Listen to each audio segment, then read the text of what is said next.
Les supporters parisiens sont furieux et mécontents, jusqu'au point d'aller devant la maison de Neymar, leur chouchou, leur joueur, pour crier et scander « Neymar, casse-toi, Neymar, casse-toi ». C'est quelque chose d'incroyable en fait. On ne pouvait jamais imaginer que ce genre de joueur, un jour, il pouvait être traité de la sorte. Une très grande histoire, une très grande leçon à tirer dans cette histoire. Mais avant cela, regardons ce qui s'est passé. Ils sont allés chez Neymar, ils sont également allés devant le siège de Paris, ils ont manifesté leur ras-le-bol. Ils ont demandé la démission de Neymar, la démission de Messi et la démission du président du club, Nasser, le Qatari. C'est une scène incroyable.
Chers amis, la vie nous réserve plein de surprises. On n'aurait jamais imaginé qu'un jour, un joueur tel que Neymar serait donc traité de la sorte par leurs propres supporters. Et moi, je comprends sincèrement, la psychologie des humains, ils n'aiment pas les défaites au fait. Je comprends les supporters et les ras-le-bol de voir les choses de cette façon. Ils ont besoin de changements, ils ont besoin des résultats. Voilà pourquoi ils sont allés devant la maison de Neymar. Mais est-ce que la façon dont ils ont procédé, est-ce que c'est une bonne chose? Est-ce que le fait d'aller manifester les mécontentements devant sa maison va changer quelque chose? Je tiens à rappeler, son contrat reste valide jusqu'en 2027. Donc, peu importe leurs cris, peu importe leur, je sais pas, manifestation, cela ne changera rien. Au fait, c'est au club et au président du club à prendre des décisions, de résilier son contrat, de le transférer ailleurs, toutes ces choses. Et aller devant la maison d'une personne, dans sa vie privée, et le crier dessus, je pense que c'est outrepasser les droits, en fait. C'est quelque chose de condamnable. Mais d'une autre part, je comprends également la frustration qui est là depuis 6 ans, qui est trop cher, qui fait à ce que le club dépense beaucoup, son salaire est énorme, et il ne voit pas assez de résultats. La plupart des temps, je rappelle qu'il est blessé. Sur les sessions calcul, il a seulement joué 6 mois chaque année, donc cela fait maximum 3 ans. Peut-être on peut dire qu'il a joué seulement 2 ans et demi. Neymar, c'est un joueur compétent.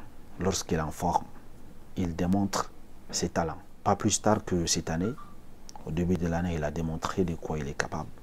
Mais les jeunes de vie, lorsqu'on n'est pas concentré également, même si vous êtes intelligent comment, même si vous êtes fort comment, même si vous avez du potentiel, peut nuire à votre carrière. Aux supporters parisiens de chercher une autre méthode de lutte s'ils veulent vraiment se débarrasser de Neymar, de chercher également une autre façon de manifester leur mécontentement sans toutefois s'immiscer dans la vie de ces joueurs au fait. Et comme si cela ne suffisait pas, Messi a également été suspendu pendant 2 semaines pour avoir voyagé en Arabie Saoudite sans toutefois demander la permission du club, sans informer personne. Son voyage portait sur un contrat de partenariat donc de publicité avec les Saoudiens.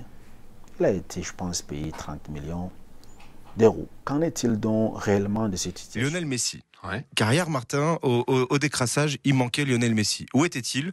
En Arabie Saoudite. pour honorer un contrat énorme qu'il a, un contrat d'ambassadeur du pays. On a appris dans le journal L'Équipe ce matin que personne n'était au courant de son absence au PSG, ni Christophe Galtier, ni Luis Campos, ni ses propres coéquipiers. Et c'était ça ma dernière idée de chronique, le laisser-aller auquel les joueurs ont droit dans ce club, un laisser-aller qui leur a été donné au fur et à mesure des années et qui permet aujourd'hui tous les excès. Car non, c'est pas normal que Messi puisse s'absenter sans que personne ne soit au courant. On sait pas trop quand il va rentrer, hein. Mais à Paris ça passe, à Paris c'est autorisé. Pour l'instant, c'est silence radio au club et notamment concernant les éventuelles sanctions à donner au match par les performances individuelles, donc les joueurs. Marquinhos, capitaine, qui nous dit, lui, que les problèmes du PSG sont visibles et toujours les mêmes, donc la faute du coach. Et là, on a Luis Campos, le directeur sportif, qui, lui, nous dit que le plus important, c'est l'union sacrée, que tout le monde soit solidaire. Voilà, ça, c'était ma première idée de chronique, l'incohérence des discours dans toutes les organes du club. Bon, ça, c'était dimanche. Vous avez eu d'autres idées hier? Bah oui, sinon ça aurait pas été marrant. Contre-feu numéro 2, les supporters. Car hier, sorti de nulle part, le collectif Ultra Paris est allé déployer des banderoles de contestation au camp des loges.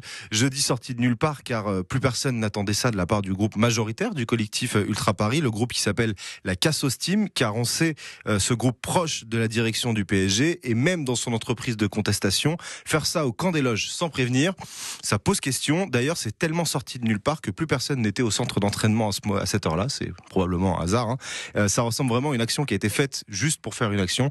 Mais moi, je ne suis pas d'accord avec lui sur un point. La personne qui a fait ces chroniques, le fait de traiter ces manifestations de fausses. Les manifestations ont été réelles.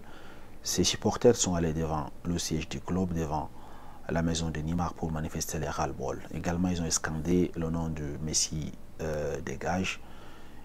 Nasser, le président du club, dégage, toutes ces choses au fait. Et qu'est-ce qu'on peut en tirer de toutes ces histoires? C'est pour vous dire que l'argent n'achète pas. Il y a des personnes qui supportent Paris pour l'amour du football. D'autres personnes le supportent parce que c'est leur ville.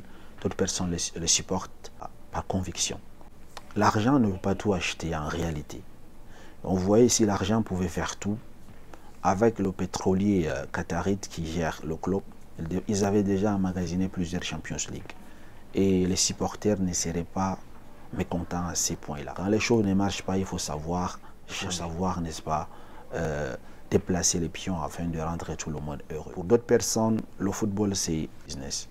Lionel Messi est venu à Paris, c'est pour du business, pour vendre son image, permettre à la vente des maillots. Même s'il ne faut absolument rien dans le terrain, son club gagne quand même de l'argent grâce à son image. Lorsqu'il y a des intérêts à défendre, l'amour ou l'argent, vous savez tous, beaucoup par où ils vont migrer.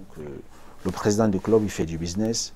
Les vrais supporters, ils ont la conviction. Il faut chercher à changer la stratégie du combat. Dites-moi, qu'en pensez-vous de cette histoire?